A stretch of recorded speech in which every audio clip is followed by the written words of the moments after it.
Okay, so I'm gonna go over a leg kick real quick.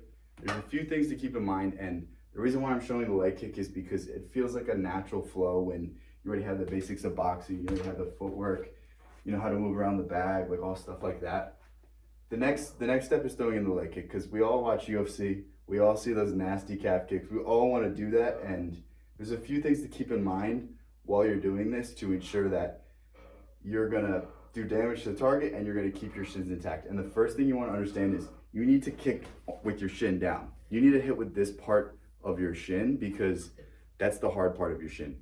If you see the Conor McGregor, when he breaks his shin, he kind of kicks up. Anytime you see one of those leg snaps, those really nasty ones, whether it's Chris Weidman, Anderson Silva, Conor McGregor, their leg is always pointed up like this instead of down like this. When you point down like this, it's really hard to break your shin because you're kicking with the hardest part of your shin. And once you have that understanding, it's going to be a lot safer, it's going to hurt a lot less, and the risk of injury is a lot lower. So that's the first thing.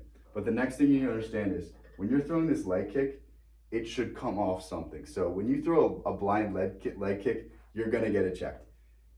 Unless I really feint it, maybe I could get the leg kick off, but you never want to just throw a leg kick only. So if I'm going to throw a leg kick, I might feint the jab. Even if I'm not throwing this jab 100%, I might just...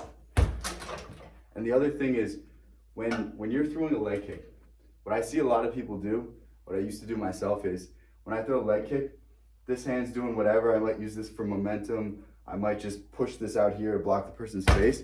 But a lot of times people keep this arm just down here or maybe up here. This arm needs to be on the chin because the second I throw this, all it takes is the guy to throw an overhand at the same time, it to land perfect, and I'm out cold. So that's a big worry.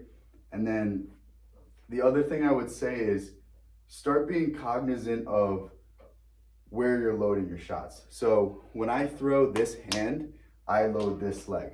When I throw this hand, I load this leg. So if I'm gonna throw this, boom. If I throw a hook, if I throw straight. So start thinking of these things as you're hitting the bag, as you're shadow boxing. Like, you just start playing around with these things and start like raising your feet when you shadow box too. That's another good thing to realize. But with that said, I hope I gave a pretty good introduction to the leg kick. I hope these are things that you can take with you. Remember, keep that shin angle down, hit with the right part of your shin, keep this hand up, and start playing around with it. Start getting better, start throwing it harder, start, conditioning your shin so you can start kicking a bag more consistently. And then when you go into sparring, when you start checking kicks, it hurts a lot less. That said, hopefully this helped, and yeah, catch you in the next one.